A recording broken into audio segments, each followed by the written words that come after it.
After owning the iPhone 7 Plus for over 3 years, ever since I bought it back on the 5th of June in 2018, I finally decided to upgrade to the brand new iPhone 12 Pro in a very awkward time. That is the July of 2021, only 2-ish months away from the annual Apple event where they announced the newest generation of iPhones. So in this video, I'm gonna quickly explain why I decided to splash out the nearly 10K Hong Kong dollars to purchase this thing right here. So without further ado, let's jump straight into it. The first reason is pretty obvious, and it's that the performance on my old iPhone 7 Plus is starting to affect my day-to-day tasks on a smartphone. Now, I'm not the type of guy that pushes their smartphone to its absolute limits. A few years ago, when I was still into mobile gaming, I might be that type of guy, but not anymore.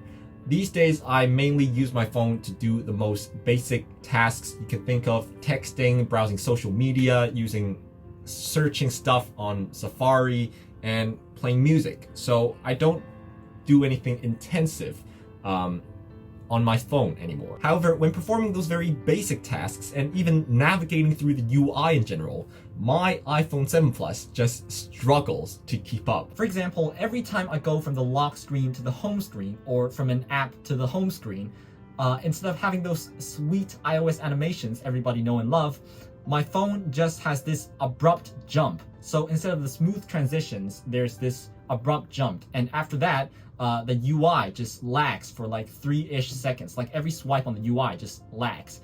And so this increases the duration of every interaction I have with my phone by about a few seconds. And this might not sound like a lot, and I probably waste more time by, browsing social media, watching YouTube, but in real life, it's very annoying. I should note that the lagginess I experienced on my iPhone 7 Plus only happened after I upgraded it to iOS 14. So last year, when I was still filming that iPhone 11 review, when I was still on iOS 13, my phone was completely fine. But after I upgraded to iOS 14, I immediately experienced that lag. So the moral of the story here is to probably never upgrade your OS unless you absolutely need to, which is what I plan to do with this iPhone 12 Pro. Other things I should also mention is the storage and the battery life. My iPhone 7 Plus only has 32 gigs of storage, and in this day and age, in 2021, it's just not enough for my needs.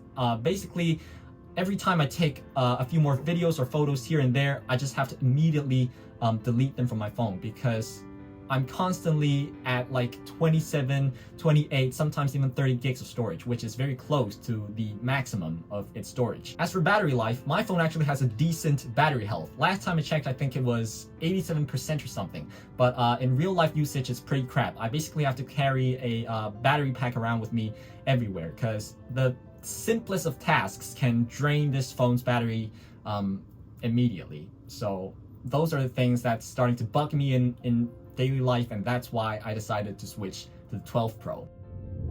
The second reason is your backup phone isn't ideal. Now, my backup phone is actually the Galaxy S10 that I've been filming all these videos with, aside from the first few videos, which was filmed with my iPhone 7 Plus, and the one you're watching right now, the majority of it is filmed on the 12 Pro.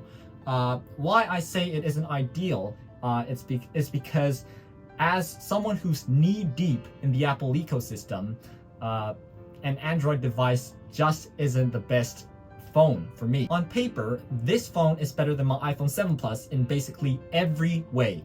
The cameras, the display, the battery life, the expandable storage, the chipset, it's better at everything. But the reason I'm still sticking with my crappy iPhone 7 Plus is it just fits into the ecosystem I'm already in better. If I switch to this phone, it means my Apple Watch is immediately rendered useless. Also, when I go outside to film, I actually have to carry around 2 phones with me, my iPhone 7 Plus and this phone, because the 32 gigs on my iPhone 7 Plus just is nowhere near enough to store all the video files I'm filming I have when I'm outside on the road. So I have to use this phone instead, which isn't ideal. Carrying around 2 phones is not fun. So that's why I switched to the 12 Pro, to make things easier, so everything just works.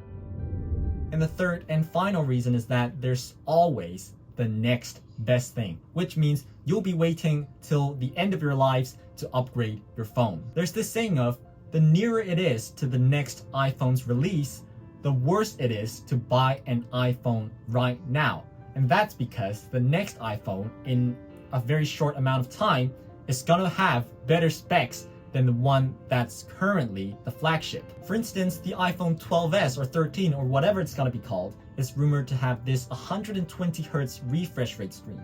And if you remember, the iPhone 12 was actually rumored to have the same spec, but then at the end, when the iPhone 12 was released, it just doesn't have a high refresh rate screen. So the people spreading around the rumors, they take back what they said, and then they say, oh, it's gonna happen to the next iPhone.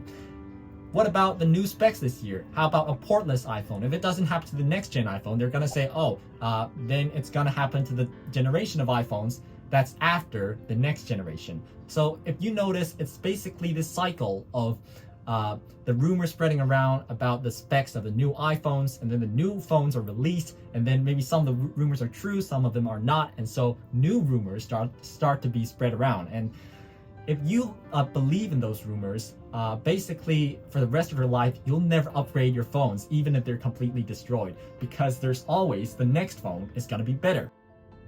To wrap up, I upgraded to the 12 Pro from my 7 Plus mainly because of two reasons. The first one being the increasing sluggishness of my old phone, and the second and more important reason is that I'm in a position fortunate enough to afford a new phone when my old one isn't working properly and perfectly, and I don't have to sleep on the streets afterwards. Now, I'm not saying this to make anyone feel bad or make anyone look bad. It's simply a truth. It's simply true. There are people out there who don't even have enough meals a day, let alone buying a new phone when their old one isn't working, because they probably don't even have phones in the first place. So I'm thankful I'm in such a position to, basically upgrade to a new phone. And that's really it. If you might think I'm completely stupid to upgrade to the current flagship, the 12 Pro, when we're only 2 months away from the release of the next iPhone, but you do you and I'll do me. So that's it for this video. Hopefully you like it. Like, subscribe, and I'll see you in the next one. Alright guys, peace.